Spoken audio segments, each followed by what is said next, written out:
bonsoir, bonsoir. Bonsoir à tous ceux qui sont en train de nous rejoindre. Nous nous excusons encore de ce léger retard, de quelques minutes que nous avons pu avoir. Bonsoir, merci de nous connecter. Et le Seigneur veut encore nous parler ce soir. Par sa grâce, tu es le roi des rois, le Seigneur des seigneurs. Bonsoir, servante Émilie. Bonsoir, sœur Grâce. Ma louange te revient.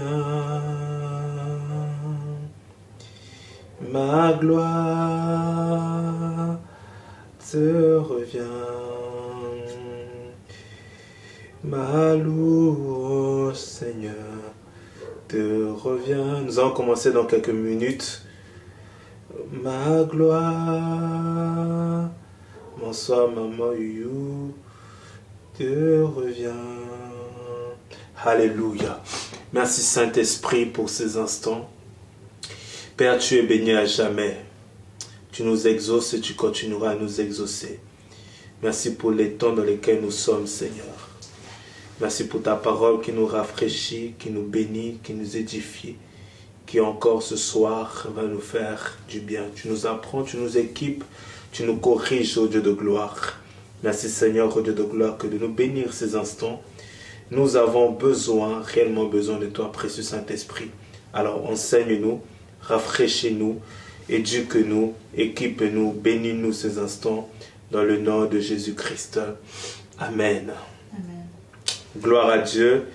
Merci au peuple de Dieu qui est encore là ce soir avec nous.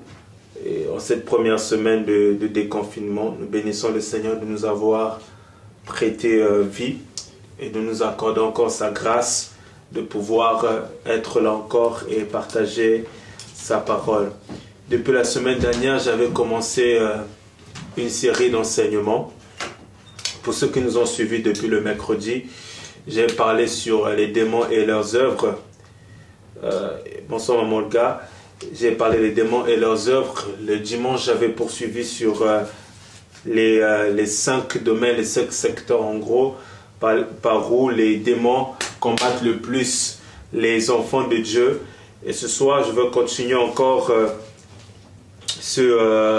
mon enseignement dans le même domaine un peu, sur le monde spirituel, sur le monde démoniaque, et on poursuivra les prochaines fois où Dieu nous accordera la grâce de pouvoir parler de ce domaine. Donc je ne terminerai pas tout ce soir, faute de temps, il y a tellement de choses à dire, mais j'aimerais partager avec vous ce que le Seigneur a mis dans mon cœur. Nous sommes dans Luc chapitre 22, Luc chapitre 22 premièrement, dans Luc chapitre 22, le livre de Luc, notre ami Luc, chapitre 22. Je vais enseigner et par la grâce de Dieu, on va prendre quelques temps dans la prière. Luc chapitre 22, à partir du verset 31. Luc chapitre 22, à partir du verset 31. La Bible déclare que ceci. Ce soir, je vais parler des réclamations spirituelles. Ce soir, je parlerai des réclamations spirituelles. Pour ceux qui notent, pour ceux qui suivent de chez eux, les réclamations spirituelles. Je suis d'abord dans Luc chapitre 22 à partir du verset 31. La Bible déclare ceci. Simon, Simon, j'espère que vous m'entendez très bien. Le Satan vous a réclamé pour vous passer au crible comme le blé. Mais j'ai prié que pour toi, afin que ta foi ne disparaisse pas tout à fait. Et toi, quand tu seras revenu, affermis tes frères. Pierre lui dit, Seigneur, je suis prêt à aller avec toi et en prison et à la mort. Il lui répondit, Pierre, je te le dis, un coq ne chantera pas aujourd'hui que tu n'aies nié par 3 fois me connaître. Mais je répète pour nous le verset 31, Jésus dit ceci, Simon, Simon, le Satan, le diable vous a réclamé pour vous passer au crible comme le blé. Mais j'ai prié pour toi afin que ta foi ne disparaisse disparaissent pas tout à fait. Et toi, quand tu seras revenu, affermis tes frères. Amen. Pour ceux qui nous ont suivis depuis la semaine dernière, je nous ai expliqué plusieurs choses concernant le monde spirituel, concernant le monde spirituel du côté de l'adversaire. Parce qu'il y a le monde spirituel qui concerne la lumière, qui représente la connaissance de Christ. Il y a le monde spirituel qui concerne les ténèbres, qui représente le diable et tous ses agents. Je nous avais expliqué que selon Apocalypse chapitre 12, lorsque le diable fut précipité que sur la terre, il y a eu un tiers des étoiles qui symbolent un tiers des anges qui ont été séduits et qui ont suivi le diable que dans sa rébellion. Et lorsqu'ils ont suivi le diable dans sa rébellion, ils ont été précipités que sur la terre. Et lorsqu'ils ont été précipités sur la terre, ils sont allés visiter des hommes, ils sont allés visiter les régions que de ce monde, ils sont allés visiter des forêts, ils sont allés visiter les montagnes, ils sont allés visiter les airs, ils sont allés visiter les eaux, ils sont allés visiter plusieurs contrées, plusieurs ethnies, plusieurs tribus que de la terre.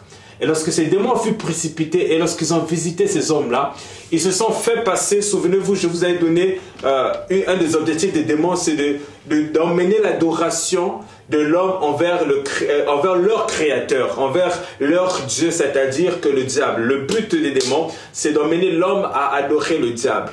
Et lorsque maintenant ces démons furent précipités sur la terre, ils ont commencé maintenant à être adorés. C'est ce qu'on appelle les divinités païennes.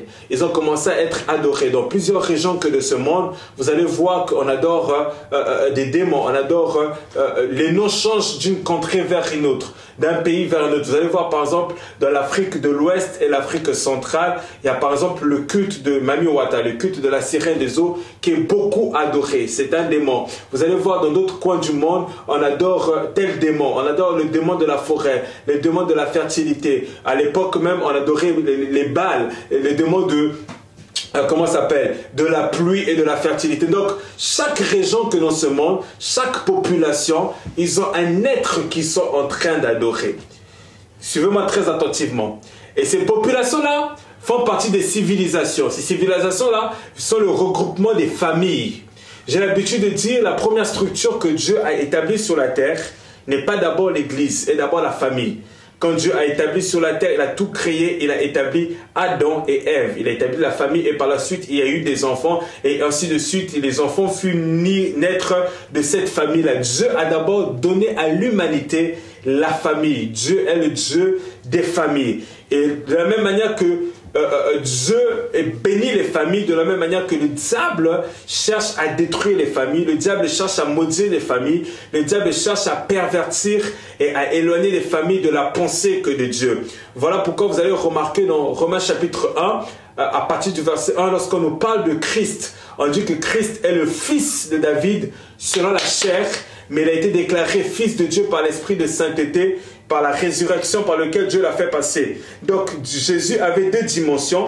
Il était fils de Dieu dans son esprit, excusez-moi, mais il était fils de David, de la famille d'où il venait. Il avait l'ADN de David, il avait comment ça s'appelle, les chromosomes de David, il y avait le sang de David qui était en Christ, qui était en Jésus-Christ. Donc Jésus lui-même vient d'une famille. Luc chapitre, lorsque vous allez regarder les débuts de Luc, les débuts de Jean, de Matthieu, on nous présente la généalogie de Jésus. Donc nous montrons que Jésus vient d'une lignée, Jésus vient d'une famille, Jésus vient des êtres qui ont existé avant. Jésus a eu des ancêtres. Vous allez regarder ça dans la Bible. Donc nous venons tous d'une famille. Nous venons tous de quelque part. Nous naissons tous d'une famille. Nous venons tous d'un endroit. Nous venons tous d'un pays. Nous venons tous d'une société. Nous venons tous d'une ville. Nous venons tous d'un village. Nous venons tous d'un endroit très précis. Et dans le monde dans lequel nous sommes, les endroits ont des significations très spirituelles. Les villes ont des significations très spirituelles. Les coins ont des significations très spirituelles. Voilà pourquoi vous allez remarquer dans la Bible, Jésus n'était pas dans n'importe quel endroit. Jésus n'a pas exercé le ministère dans n'importe quel endroit. Jésus n'a pas été attaqué dans n'importe quel endroit. Il y a eu des combats qui étaient plus intenses dans un endroit plutôt que dans un autre. Et j'aimerais nous dire ceci, il y a des endroits qui sont favorables spirituellement, comme il y a des endroits qui ils sont peu favorables spirituellement. Donc je suis en train de parler des réclamations spirituelles, mais je suis qu'à mon introduction. Donc, et lorsque ces démons furent précipités sur la terre, ils ont commencé à être adorés que dans les familles. Surtout dans les familles dites africaines, où on vient des familles qui sont idolâtres. Ils ont adoré, les ancêtres ont adoré des divinités, ils ont adoré des eaux, ils ont adoré des fétiches, ils ont adoré des dieux étrangers, ce que la Bible appelle les dieux étrangers. C'est des dieux qui sont en dehors de Jéhovah, les dieux qui sont en dehors de Elohim, en dehors de El Shaddai. Ils ont commencé à adorer des faux dieux parce qu'il n'y a qu'un seul Dieu en la personne de Jésus-Christ de Nazareth. Mais nos pères ont adoré des dieux. Nos pères ont offert des sacrifices à des dieux. Nos pères ont dédicacé les familles aux dieux. Nos pères ont dédicacé des enfants à des dieux. Nos pères ont dédicacé des sacrifices à des dieux. Et malheureusement, tous ceux qui sont issus maintenant de cette lignée-là ont commencé maintenant à subir les réclamations dues aux actes et aux pratiques des pères il y a plusieurs générations. Je vais nous expliquer ça dans les Écritures et on va aller mollo mollo. Écoutez ceci. Dans Luc chapitre 22, au verset 31, Jésus est en train de dire « Simon, Simon, le Satan vous a réclamé pour vous passer au crible comme le blé. » Écoutez, quelque part Jésus a donné le nom de Pierre à Simon, parce que Simon c'est Simon-Pierre. Mais quand il parle de Satan vous a réclamé, il n'a pas dit Pierre, Pierre, Satan t'a réclamé. Il a dit Simon, Simon, Satan vous a réclamé. Il y a une différence. Il n'a pas dit Pierre, Pierre. Il a dit Simon, Simon. Parce que Simon, c'est la nature de celui qui était de Pierre avant. Simon, c'est celui qui sort de la maison de son père. Simon, c'était celui le pécheur. Parce que Simon, c'est celui qui est, comment ça s'appelle, instable. Pierre, c'est celui qui signifie le roc. C'est Petra en grec. Simon, c'est celui qui est instable. Simon, c'est celui qui est dans les émotions. Simon, c'est celui qui est encore charnel. Alors que Pierre, c'est sur Pierre qu'on bâtit l'église. Ce n'est pas sur Simon, c'est sur Pierre qu'on bâtit l'église. Jésus dans Matthieu chapitre 7 dit, tu es Pierre et sur cette pierre, je bâtirai mon église. Donc Satan n'est pas venu réclamer Pierre, Satan est venu réclamer Simon. Sachant que Simon, il était proche de Jésus. Simon a marché 3 ans avec Jésus. Simon a mangé avec Jésus. Simon a dormi avec Jésus. Simon a vu les miracles. Simon a même marché que sur les eaux. Mais à cette période de sa vie, le Simon qui était proche de Jésus, Satan n'a pas hésité à venir réclamer Simon-Pierre. Même quelque part dans un texte, la Bible dit que c'est Jésus qui parle. Il dit, le prince de ce monde vient, mais il n'a rien de lui en moi. Satan venait même pour voir réclamer le Seigneur Jésus-Christ, mais il n'a rien trouvé de quelque chose de lui en Jésus-Christ. Donc Simon, bien qu'il était avec Jésus, bien qu'il mangeait avec Jésus, bien qu'il vivait avec Jésus, il a eu à subir une réclamation. Ce qui l'a aidé pendant cette période de réclamation, Jésus dit, j'ai prié pour toi. Et il dit ceci, quand tu seras revenu, affermis tes frères. Parce que Jésus savait qu'il allait revenir, mais il dit, j'ai prié pour toi afin que ta foi ne disparaisse pas. Si je n'avais pas prié pour toi, ta foi allait disparaître et tu n'allais pas revenir. Suivez-moi très attentivement. Mais parce que j'ai prié pour toi, je sais que tu vas revenir. Mais pendant que j'ai prié pour toi, c'était un combat spirituel maintenant qui était engagé. Écoutez maintenant, je vais aller en profondeur dans mon message. J'ai dit nos familles, nos pères, ils ont adoré des idoles. Ils ont sacrifié à des idoles. Et lorsqu'on sacrifie à des idoles, on donne à l'idole le pouvoir d'être propriétaire de la famille. On donne l'autorisation. Parce que quand on parle de réclamation, c'est quelque chose qui m'appartient, qui est en toi. C'est comme si la personne, l'esprit est propriétaire de quelque chose qui est dans la famille. Il est propriétaire pour quelle raison? Parce qu'il y a eu un homme fort qui a ouvert la porte à toute la famille, à cet esprit, à cette idole, à ce démon-là. Je suis en train de parler des démons et de leurs œuvres. Mais je parle maintenant des démons et de leurs œuvres dans la famille. Maintenant, quand cette personne, un exemple, un grand-père voulait être riche, etc. Il est parti consulter les féticheurs. Il a livré sa descendance, il a livré les étoiles des enfants de la famille, il a livré la postérité des filles de la famille, il a livré la connaissance, la sagesse des enfants de la famille. Cet homme-là, il sera riche. Mais plus qu'il a livré au diable les bénédictions des membres de cette famille, vous allez remarquer ce que je vais expliquer avec preuve des Écritures, que les gens de cette famille-là vont commencer à vivre les mêmes histoires.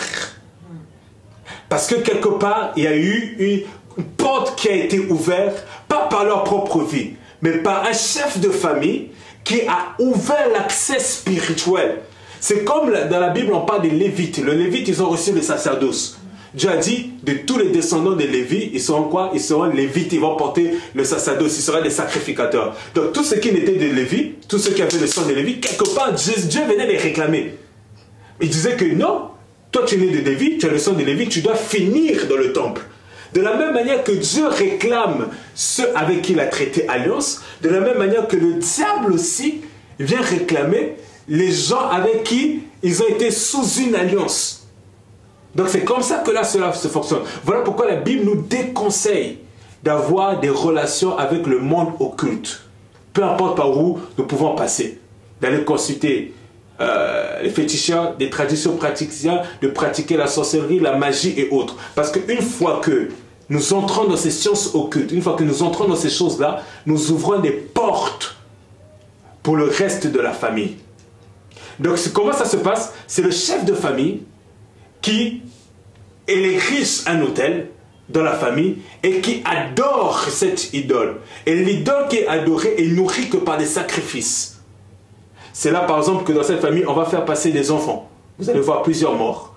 Ou vous allez voir plusieurs avortements. Parce que l'idole qui est établie dans cette famille demande et exige que du sang. Il y a des pactes qui ont été tissés, il y a des alliances qui ont été faites, il y a des accords qui ont été faits. Et tous ceux qui sont nés dans cette famille-là, même s'ils sont nés 2, 3, 4, 5 générations après, s'ils ne comprennent pas les fondements, les fondations que de la famille, ils vont échouer dans la vie et ils signeront les combats qu'ils ont. La première chose, quand tu commences pour comprendre les combats de ta vie, tu dois comprendre les fondations que de ta famille. Pour comprendre les combats de ta vie, tu dois comprendre les fondations que de ta famille. Les fondements de ta famille. Tu dois comprendre l'origine de ta famille pour comprendre des fois certaines choses que tu vis aujourd'hui ou ce que tu as vécu jusqu'à présent. Je vais vous donner des exemples. On va aller doucement. Est-ce qu'il y a quelqu'un qui me suit? Je parle des réclamations spirituelles. Nous sommes d'abord dans le livre de Genèse. On va aller dans la famille d'Abraham. On va aller dans la famille d'Abraham. Genèse chapitre 16, premièrement. Genèse chapitre 16 au verset 1. Genèse chapitre 16 au verset 1.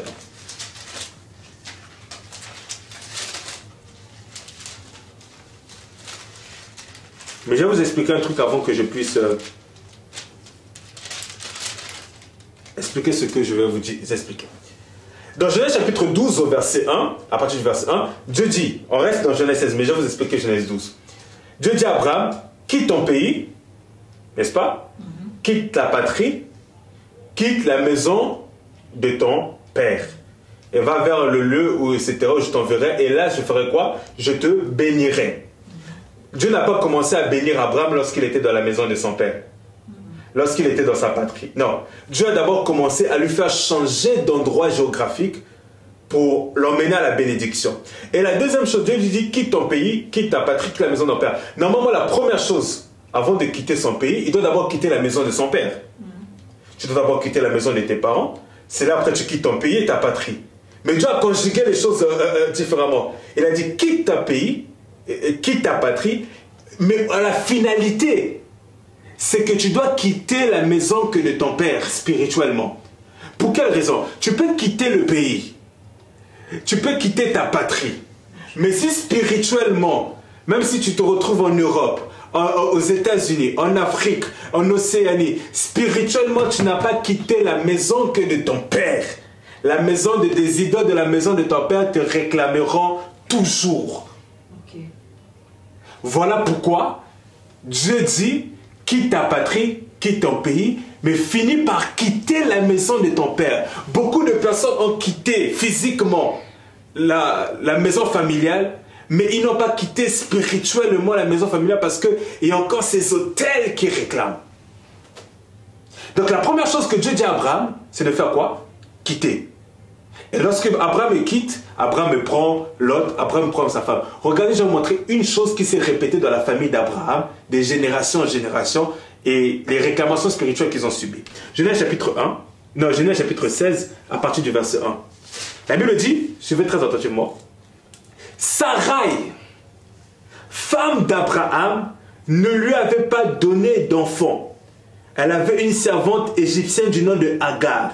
Sarah dit à Abraham, puisque le Seigneur m'a empêché d'avoir des enfants, va avec ma servante, je te prie, peut-être aurai-je un fils par elle. Abraham écouta qui? Sarah.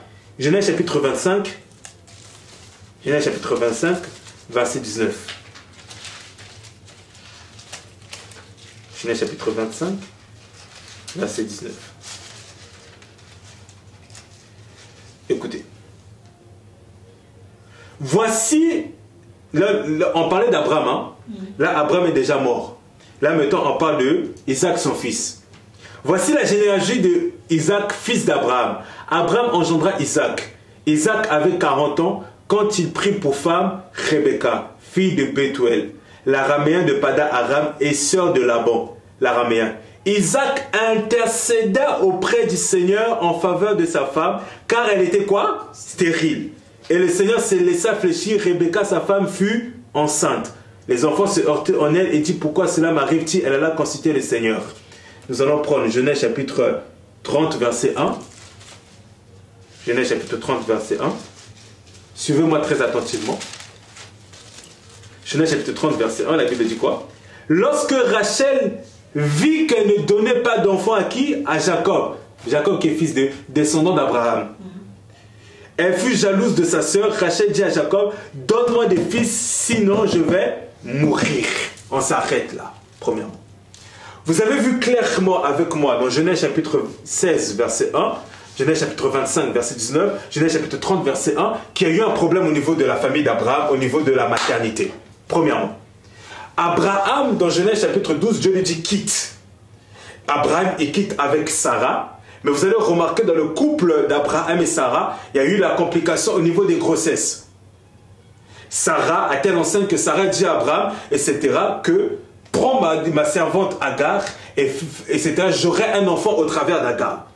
Plusieurs années plus tard, Abraham est décédé.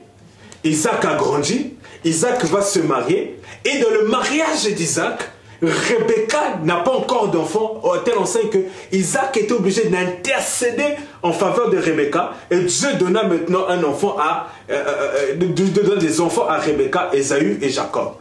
Plusieurs années encore plus tard, Jacob descendant de, parce que Dieu est le Dieu d'Abraham, d'Isaac et de Jacob, Jacob descendant d'Abraham, petit-fils d'Abraham, parce qu'il y a Abraham, il y a Isaac et il y a Jacob. Il est petit-fils d'Abraham.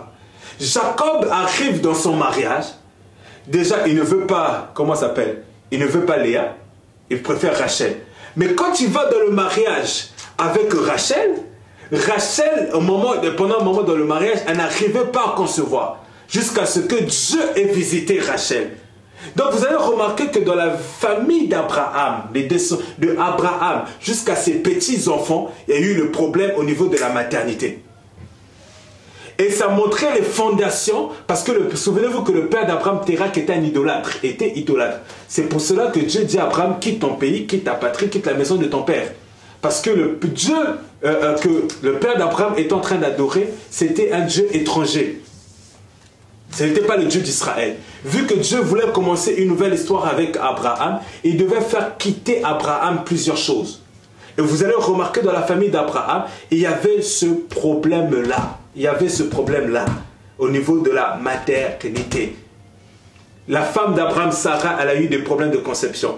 La femme de Isaac, Rebecca, elle a eu des problèmes de conception. La femme de Jacob, comment s'appelle? Rachel, elle a eu des problèmes de conception. Abraham, la Bible déclare qu'il était prophète. Isaac est un homme qui servait le Seigneur. Jacob est un homme qui servait le Seigneur, mais il y a eu des fondations. Ils ont répété la même histoire que leur grand-père. Jacob a répété la même histoire que son père Isaac. Isaac a répété la même histoire que son père Abraham. Jacob a répété la même histoire que son grand-père Abraham. Pour dire quoi? Pour dire que les liens de sang sont très forts dans les familles. Abraham était déjà mort. Mais puisque Isaac et Jacob transportaient en eux le sang que d'Abraham, ils ont à un moment commencé à vivre les mêmes choses que leur père. N'est-ce pas qu'il y a un adage qui dit tel père, tel fils? Il y a une chose qu'on ne peut pas, comment on dit, on peut pas nier, c'est le pouvoir du sang. Par le sang, on peut te retrouver de manière spirituelle. Par le sang, le diable peut te traiter facilement pour pouvoir essayer de détruire ta vie. Pourquoi? À cause des fondations, le sang que de la famille. Et les démons en profitent pour maintenant commencer à faire des réclamations. Abraham, il était bien, il en a fini.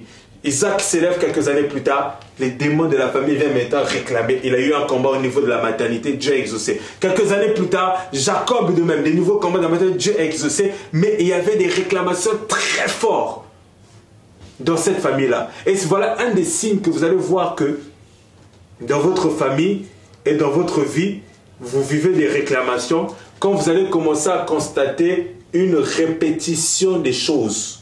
Un cycle. Quand on parle de cycle, on parle de répétition, exactement. Un cycle, une répétition des choses de plusieurs générations et sur plusieurs personnes. Vous allez remarquer en le 21e siècle, mais les grands-pères qui ont vécu au 20e siècle, lorsque vous regardez le petit-fils au 21e siècle, ils ont les mêmes traits de caractère mauvais. Ils commencent à mener la même vie. Vous regardez la génération de votre génération, de vos frères et sœurs, cousins, cousines, vous commencez à répéter les mêmes histoires en mal. Sachez qu'il y a des réclamations très fortes qui sont en train de faire, comment ça s'appelle, d'essayer de dominer que sur votre vie. Voilà pourquoi, je l'ai dit tout à l'heure en d'entrée, il faut connaître les fondations et les origines de la famille. Et il faut être quelqu'un qui est très observateur. Vous allez commencer à remarquer, on est différents.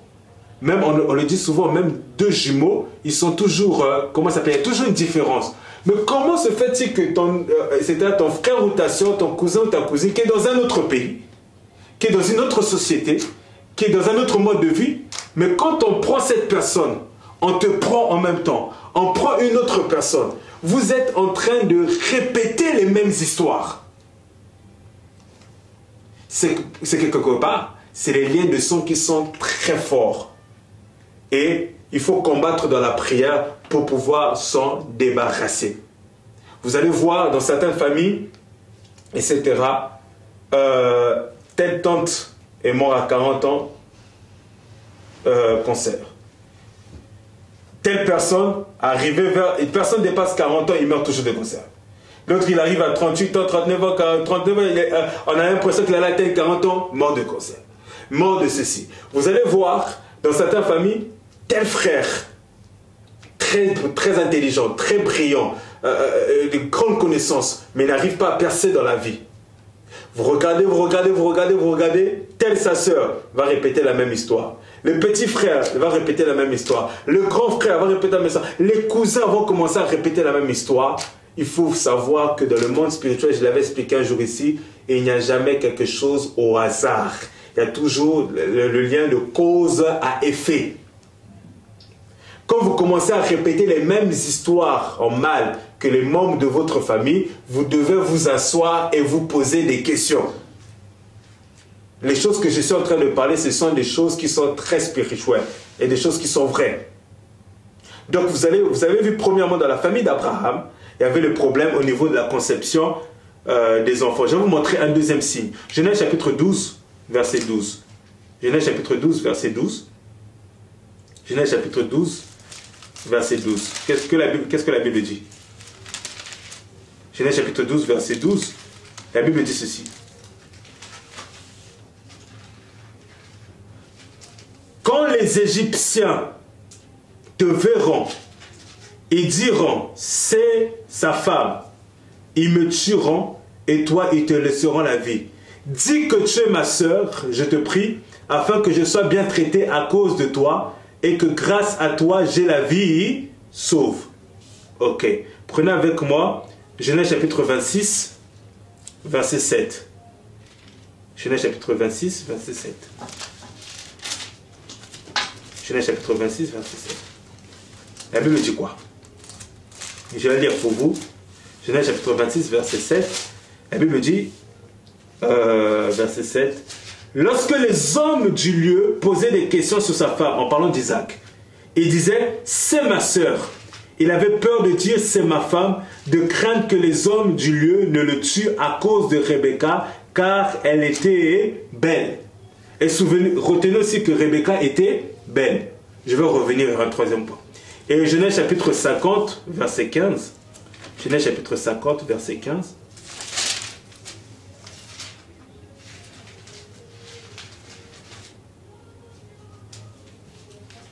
Quand les frères de Joseph virent que le père était mort, ils dirent, et si Joseph devenait notre adversaire et nous rendait tout le mal que nous lui avons fait? Alors ils firent dire à Joseph, ton père a ordonné cet ordre avant de mourir, vous parlerez ainsi à Joseph s'il te plaît, pardonne la transgression de tes frères et leur péché car ils t'ont fait du mal. Je t'en prie, pardonne maintenant la transgression des serviteurs du Dieu de ton père. Joseph se mit à pleurer quand on lui dit cela. En fait, je vais vous expliquer quoi. On a vu le premier problème qu'il y avait dans la famille d'Abraham, c'était quoi? C'était la conception, problème au niveau de la maternité. Le deuxième problème qu'il y avait dans la famille d'Abraham, c'était le mensonge. Vous allez voir que lorsque Abraham, dans le Genèse chapitre 12 que nous avons lu, lorsque Abraham arrive en Égypte, il dit à Sarah, on va mentir. Parce que tu es une belle femme, etc. Lorsqu'on va arriver là-bas, il risque de me tuer à cause de toi. Quelques années plus tard, Isaac répète la même chose. Il ment aussi. Etc. Quelques années plus tard, les fils de Jacob, parce que Jacob était mort, ils sont partis mentir à leur frère Joseph. Ils ont dit non, le père quand il était en vie, il avait dit quoi? Il avait dit non, tu ne feras pas de mal. Alors que Jacob n'avait jamais dit ça. Ils ont aussi menti. Vous allez voir que, bien que c'était une famille de serviteurs de Dieu, parce qu'Abraham, même jusqu'à aujourd'hui, les Juifs continuent à adorer le Dieu d'Abraham. Mais il y avait des réclamations qui étaient très fortes. Il y avait non seulement la maternité, mais le deuxième problème qu'il y avait, c'était le mensonge. Vous allez voir comme ça des personnes qui mentent facilement, pour rien. Mais quand vous regardez sa vie, vous regardez la vie de ses parents, vous regardez la vie des membres de la famille, vous allez vous rendre compte que c'est dans cette famille-là qu'ils sont menteurs. Il y a des gens qui mentent pour rien. Ce n'est pas pour couvrir le péché, mais c'est quelque part les fondations de la famille qui sont mauvaises. La personne a même la volonté de bien faire les choses. Mais il y a comme une force spirituelle qui lui pousse pour mentir même pour des choses qui sont banales. Ça, c'est un exemple qu'il y avait dans la famille d'Abraham. Plusieurs générations plus tard, mais ils ont vécu les mêmes choses, les mêmes mensonges. Vous allez dire c'est un hasard. Non, ce n'est pas un hasard. C'est que dans le sang, les actes que le père avait posés, les fils, malheureusement, ils n'ont pas fait attention. Ils ont reproduit les mêmes actes. Et beaucoup sont dans ces combats-là et beaucoup sont dans ces choses-là. Maman a divorcé. Grand-mère a divorcé. Quand vous regardez la jeune fille qui vient d'entrer dans le mariage, si vous lisez un peu, et vous vous rendez compte qu'elle aussi, elle cherche à divorcer. Pour les hommes, papa était violent, grand-père était violent, les oncles sont violents. Vous regardez un peu le jeune homme, il y a un peu de violence. Vous regardez les petits frères, etc., il y a un peu de violence. Vous regardez dans la famille, papa était polygame, les oncles sont polygames, etc. Ils n'ont jamais eu un seul enfant avec, comment ça s'appelle, avec une seule femme. Toujours plusieurs enfants avec plusieurs femmes. Vous regardez les cousins, vous regardez les enfants, vous regardez vous-même, vous regardez vos frères et sœurs, vous commencez à répéter les mêmes, encore on dit en lingala le kolapa, vous commencez à répéter les mêmes histoires.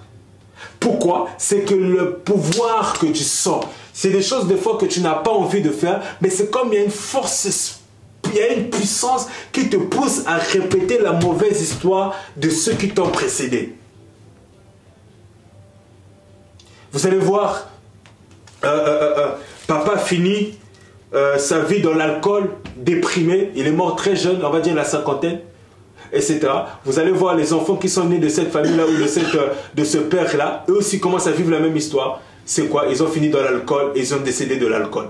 Vous allez voir les petits-enfants pareil. Vous allez voir maintenant les coups. Donc, c'est des choses que lorsque vous commencez à détecter dans votre vie, des traits de caractère, des mauvaises choses qui sont sur vos parents, qui ont été sur vos grands-parents, qui sont sur vos frères et sœurs, commencez à prier sérieusement contre cela.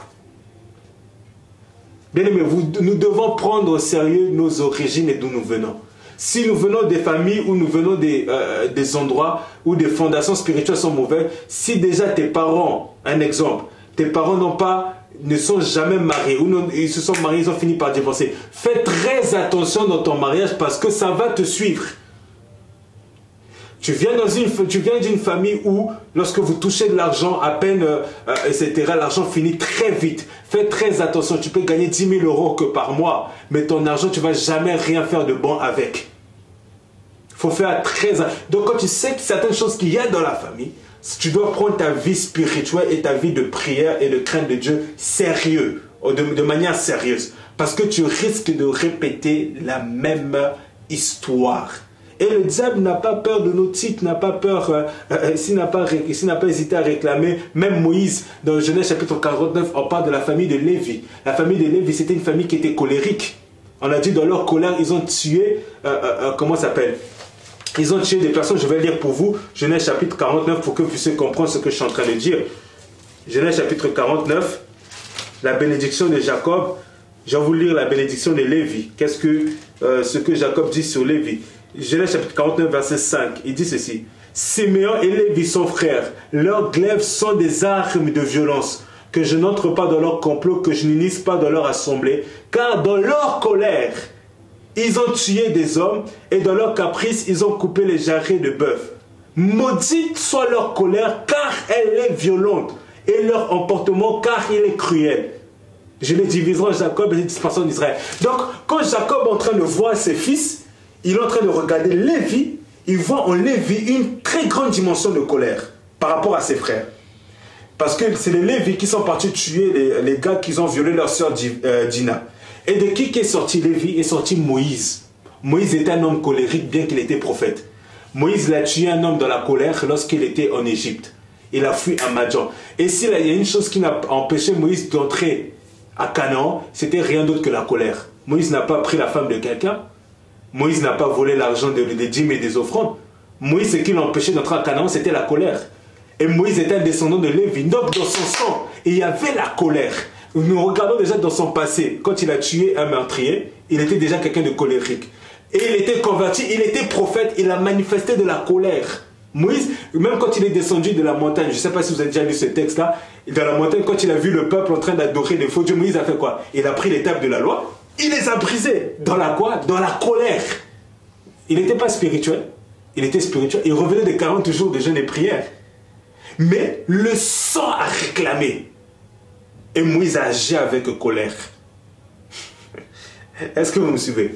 Donc il y a des choses comme ça, bien que nous pouvons prier, etc. Nous devons faire très attention à cause des fondations.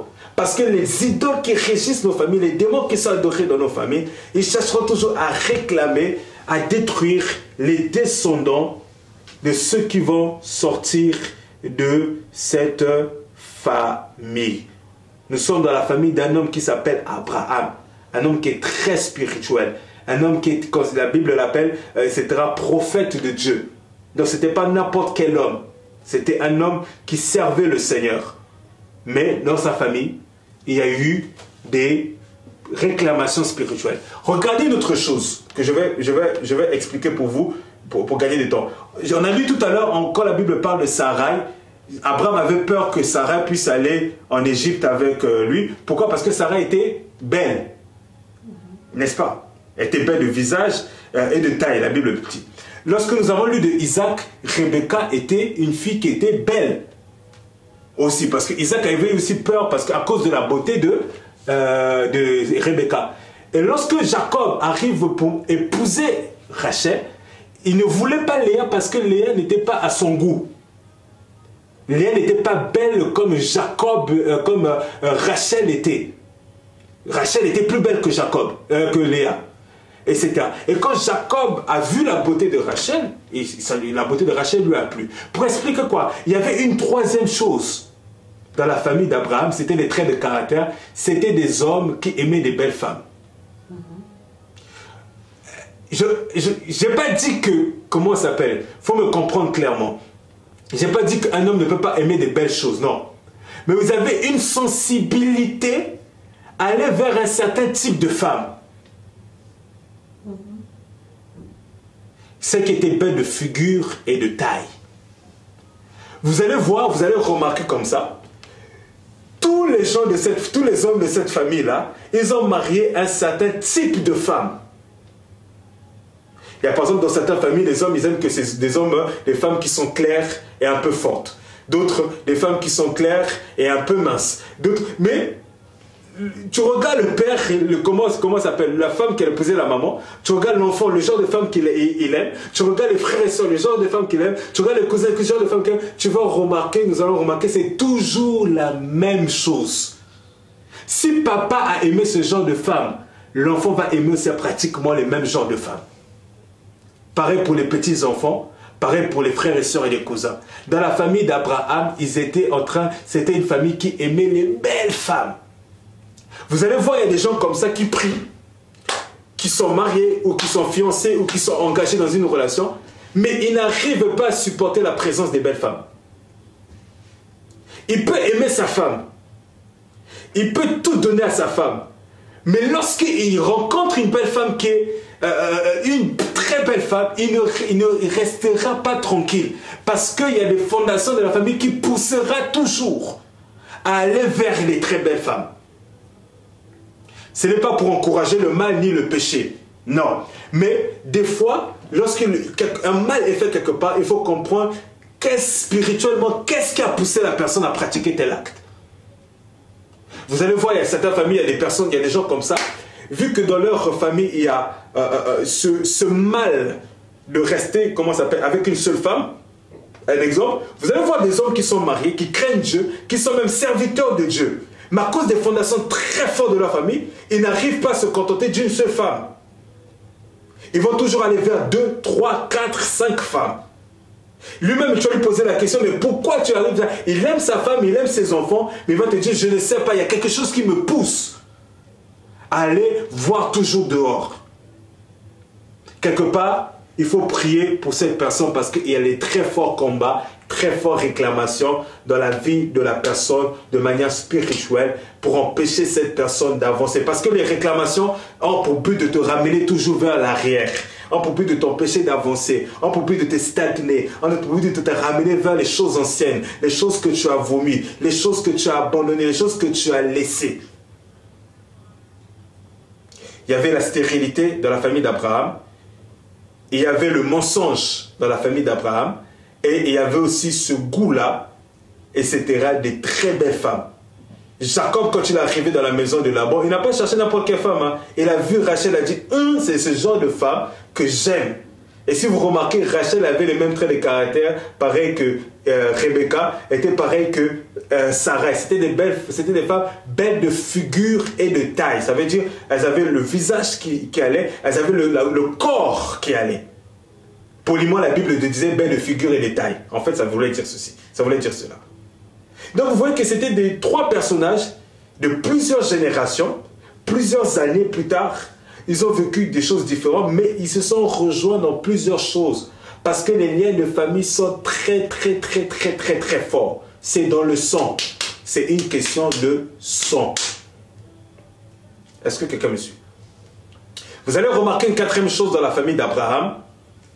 Une 4e chose dans la famille d'Abraham. Vous allez remarquer que Abraham, Dieu est venu visiter Abraham. Abraham, il a eu, son premier fils n'était pas Isaac. Son premier fils était Ismaël. Bien que Ismaël n'était pas la promesse, n'était pas le fils de la promesse, Ismaël était le premier-né. Nous sommes d'accord. Ismaël était le premier-né d'Abraham. Mais Ismaël n'a pas hérité de la bénédiction du père. Suivez-moi très attentivement. Ismaël n'a pas hérité de la bénédiction d'Abraham. C'est Isaac qui a hérité de cette bénédiction. Isaac, à son tour, a eu 2 enfants. Il y a eu l'aîné Ésaü et il y a eu le second Jacob. L'aîné Ésaü n'a pas hérité de la bénédiction d'Isaac, son père. C'est Jacob, le second, qui a hérité de la bénédiction d'Isaac, son père. Nous allons dans la famille de Jacob. Jacob a eu 12 enfants.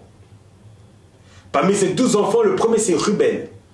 Ruben n'a pas hérité de, de la bénédiction de Jacob en tant que premier-né.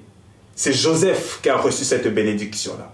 Donc il y avait une 4e chose qui était dans la famille d'Abraham, c'était que les premiers-nés n'avaient pas l'héritage du père. Les premiers-nés n'avaient pas l'héritage du père. Ismaël, en tant que premier-né, n'a pas reçu l'héritage d'Abraham. Ésaü, en tant que premier-né, n'a pas reçu l'héritage d'Isaac. Et Ruben, en tant que premier-né de Jacob, n'a pas reçu l'héritage de Jacob. C'était toujours soit les cadets, les seconds qui ont reçu la bénédiction du père. Donc, c'est pour dire quoi? Il y a des familles comme ça, les premiers-nés, le mot est peut-être choquant, mais les premiers-nés vivent une vie plutôt médiocre par rapport aux cadets et aux autres. Il y a des familles comme ça, les premiers-nés ont été livrés en sacrifice afin que leur vie soit une vie de galère, une vie de difficulté, une vie de misère, et ils n'héritent rien de bon. Voilà pourquoi on doit prier aussi beaucoup pour les premiers, parce que les premiers ont des combats que les cadets n'ont pas. Les premiers ont des combats que les deuxièmes et les troisièmes n'ont pas. Parce que les premiers, c'est ceux qui ouvrent la voie. Parce que c'est les premiers, il y a la loi de la prémisse. C'est comme notre dîme, nous donnons en premier. Il y a les lois toujours de la prémisse. Et il y avait un problème au niveau des premiers-nés dans la famille d'Abraham. Tous ceux qui étaient premiers-nés n'avaient pas droit, n'avaient pas part à la bénédiction que le Père devait liguer. Écoutez-moi, les réclamations, c'est une réalité spirituelle. Nous sommes enfants de Dieu. La seule chose qui peut nous aider en tant qu'enfants de Dieu, c'est de naître de nouveau. Parce que les réclamations, c'est au niveau de notre sang physique. Mais lorsque nous naissons de nouveau, nous sommes nés d'eau et d'esprit. Le Saint-Esprit vient habiter dans notre esprit. Notre esprit est sauvé. Notre âme est régénérée. Mais notre corps, nous attendons la rédemption complète de notre corps. Et la bataille maintenant est au niveau de l'esprit. Et la seule chose qui peut nous aider face aux réclamations, c'est de demeurer dans la présence de Dieu. C'est de demeurer dans la crainte de Dieu. Parce qu'une fois que nous ouvrons des portes, nous donnons accès au diable de venir nous réclamer. La Bible dit, je crois que c'est le livre de 1 Pierre ou 2 Pierre, que Dieu nous a délivrés de la vaine manière de vivre que de nos pères. Nos pères ont eu une vaine manière de vivre. Ils ont eu une mauvaise manière de vivre. Nos familles ont eu de mauvaises manières de vivre. Ils ont eu à poser des actes contre nature, à adorer des idoles, à adorer les dieux dans les forêts, à pratiquer le fétichisme, à pratiquer la sorcellerie. Si tu es né de cette famille, sache que les ténèbres te poursuivront, les réclamations te poursuivront, et sache que tu auras des batailles, que tu le veuilles ou pas. Mais le plus important, c'est d'être en Christ et nous avons la présence de Dieu. La Bible dit, Jésus dit, Pierre, Simon, le diable t'a réclamé et t'a criblé comme du froment, mais moi j'ai prié que pour toi. Et j'ai prié que pour toi, et c'était afin que tu ne perdes pas la foi. Et nous allons voir que malgré que le diable avait criblé Simon, puisque Jésus avait intercédé dans la prière, Simon avait eu la victoire face aux réclamations que de sa vie. Donc la seule solution, c'est de marcher dans la véritable crainte de Dieu. Et de marcher que dans la présence de Dieu, de rester enraciné et attaché à Christ. Parce que une fois que nous ouvrons la porte du péché, le pouvoir que du mal, les réclamations, les autels vont crier très fort et les liens du sang vont commencer à se manifester. Mais Abraham était un prophète. Mais ça n'a pas hésité à marcher avec Abraham. Moïse était un prophète. Ça n'a pas hésité, la colère n'a pas hésité de se manifester dans la vie de Moïse. Alors que c'était quelqu'un qui priait beaucoup. La Bible déclare que de Moïse, qu'il n'y a pas eu plus grand prophète que Moïse. Tu peux être un serviteur de Dieu, une servante de Dieu, un homme de prière, une femme de prière. Mais si tu ignores les fondations que de ta famille, tu perds une partie du combat. Connaître la fondation de la famille, ça ne veut pas dire accepter cela. Mais ça veut dire connaître déjà comment opère ton adversaire. Les réclamations ont vaincu certains avant toi. Mais Dieu nous interpelle encore ce soir et veut nous faire du bien, de nous donner les arts et livrer bataille face à ces démons qui réclament nos vies, face à ces esprits qui réclament nos vies. Parce que le but de Dieu, ce n'est pas que nous puissions répéter les mêmes histoires que nos parents, répéter les mêmes histoires que nos frères et sœurs en mal, répéter les mêmes histoires que nos ancêtres, répéter les mêmes histoires qu'un tel. Non. Le but de Dieu, c'est que nous puissions vivre le plan parfait qu'il a prévu que pour nous, pour nos vies. Voilà pourquoi nous devons être conscients des réclamations qui existent et nous devons savoir maintenant comment combattre. Nous devons savoir que, bien aimé, ce n'est pas pour nous faire peur, mais nous savons que le Christ est avec nous. Le Seigneur est avec nous. Le diable peut nous réclamer comme Simon. Le diable peut nous cribler comme Simon. Mais le Seigneur est avec nous. Si nous attachons à Dieu, si nous croyons au Seigneur Jésus-Christ et nous marchons dans la vérité, nous marchons que dans la parole, nous allons sortir que victorieux. Mais nous devons être humbles et ne pas ignorer les desseins que de notre adversaire. La Bible dit, nous n'ignorons pas les desseins de notre adversaire. Frère, si dans ta famille, tu remarques que tes parents, ils ont fini comme ça doit t'alerter pour ton présent et ton futur. Si tu sais que telle maladie a tué ton frère, ton père, telle maladie a tué ton oncle, telle maladie a tué ton petit frère, telle maladie, etc., tu dois faire très attention, non dans la peur, mais de réellement s'attacher à Christ. Ta mère a fini de telle manière, tes tantes ont fini de telle manière, et toi tu es en train de finir de telle manière, ça doit t'alerter. Ta grand-mère avait tel mauvais trait de caractère. Ta mère avait tel mauvais trait de caractère. Et toi, tu commences à répéter cette même caractère. Tes enfants commencent à répéter ce même trait de caractère. Tu dois sérieusement prier. Voilà pourquoi nous voulons prier pendant quelques instants pour nos vies, pour nos familles. Implorer la grâce de Dieu. Que Dieu nous couvre que par son sang. Que Dieu nous garde que dans sa présence. Que Dieu nous donne la victoire. Nous allons implorer la victoire. Que Dieu nous donne la victoire dans toutes les batailles au niveau de notre sang. Au nom de Jésus. Dans toutes les réclamations. Que le Seigneur nous délivre. Que le Seigneur nous fortifie. Que le Seigneur nous arrache de tout danger. Il nous a fait cette promesse. Que je serai avec vous jusqu'à la fin de ce monde. Et si tu es conscient dans ta vie, comme je l'avais dit dimanche dernier, mercredi dernier, qu'il y a des choses que tu commences à répéter, les mauvaises histoires de ta famille, cherche à voir les hommes de Dieu et entrer sérieusement en prière. Si tu n'es pas conscient de cela, mais par ce message, tu commences à être conscient de cela, contacte les serviteurs de Dieu. Mais fais un bilan de ta vie, examine-toi, regarde ta vie, regarde la vie de tes frères et sœurs, regarde la vie de tes cousins et tes cousines, regarde la vie de tes parents, remonte à la deuxième génération, remonte à la première génération, tu risques de découvrir que vous êtes en train de répéter la même histoire. Et si tu regardes tes enfants, même s'ils sont en bas âge, tu remarqueras qu'ils seront malheureusement en train de répéter la même histoire. Mais le Dieu que nous servons, il dit, je suis le Dieu d'Abraham et d'Isaac et de Jacob. Il est capable d'être ton Dieu et le Dieu de ta future génération, de tes enfants, de tes petits-enfants jusqu'à la troisième génération. Afin que ce qui t'a vaincu ou ce qui a failli te vaincre ne puisse pas te vaincre totalement et ne puisse pas vaincre tes enfants. Nous puissions lever la voix pendant quelques minutes là où nous sommes.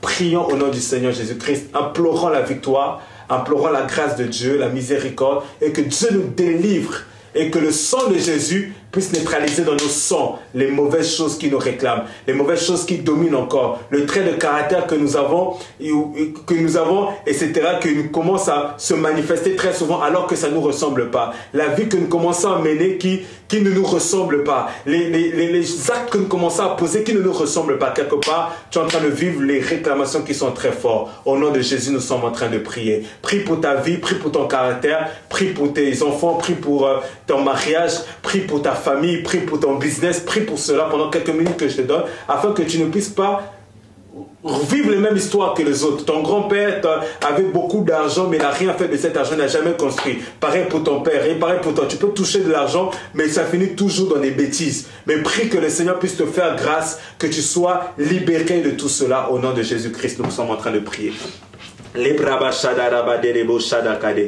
Ride kazu prada kadi adabade rebo shada. Ride kazu prada kadi rebo shada kade.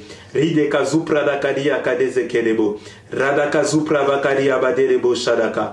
Ride kazu prada kadi adakara baba baba. Ride kazu prada kadi akade rekerekede. Rogazabadara kadara kadaraka. Ride kazu prada kadi adakara baba. Zepre de kadi abade rebo shada kade. Ride kazu prada kadi akade rebo shada. Riba baba baba baba baba baba. Rekazu prada kada baba baba. Ride kazu prada kadi akade rebo. Ride kazu prada kada badaka. Le kazu prada baba. Prie bien aimé. Ride kazu prada kade. Nani na kazite katuzi kabadereke. Reda kazutu karia baba. Déclare avec moi que tu ne répéteras pas. Riba baba baba baba. La mauvaise histoire de tes pères.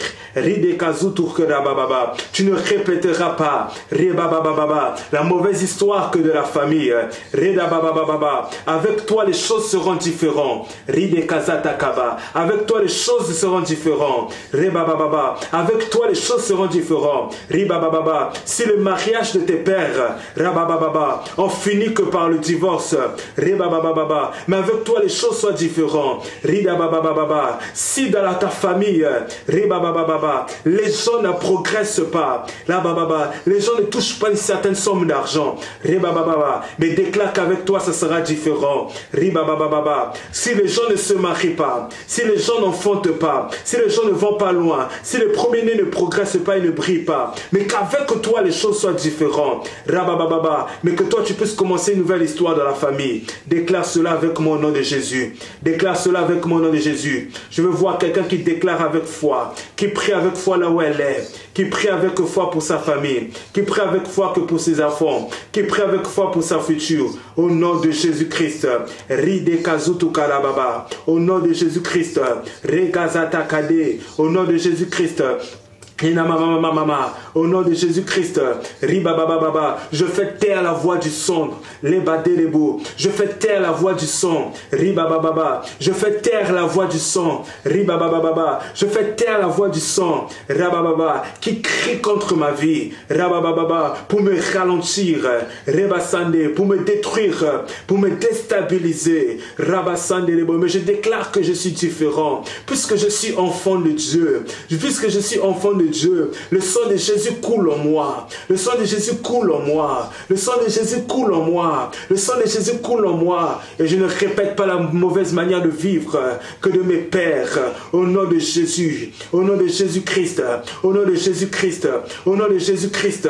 Au nom de Jésus-Christ. Merci Saint-Esprit pour ta délivrance. Merci Saint-Esprit pour ta libération. Merci puisque dans mon sang, le mal est neutralisé. Merci puisque dans mon sang, le mal est neutralisé, le péché est neutralisé, les liens sont neutralisés, les cycles des mauvaises choses sont neutralisés. Je ne répète en aucun cas les mauvaises choses de mon père, les mauvaises choses de mon grand-père, les mauvaises choses de mon arrière-grand-père, les mauvaises choses de ma famille. Je ne le répète pas au nom de Jésus. Là où j'avais tendance à le répéter, au nom de Jésus-Christ, je ne le répète pas. Je prie pour celui qui me suit. Je prie pour la personne qui me suit. Au nom de Jésus-Christ, tu commences à délivrer. Tu commences à arracher du danger, tu commences à libérer, du pouvoir que du malin, que celui qui est réclamé comme Simon, je suis en train de prier comme Jésus, afin que sa foi ne tombe pas, afin que sa foi ne tombe pas, afin que sa foi ne disparaisse pas, que cette personne puisse revenir, je le déclare au nom de Jésus, je le déclare au nom de Jésus, que celui qui était réclamé, retenu spirituellement, puisse vivre une très grande délivrance, puisse vivre une très grande restauration, puisse vivre une très grande libération de la part du Seigneur Jésus-Christ. La Bible déclare que si le Fils de Dieu nous a franchis, nous sommes réellement libres.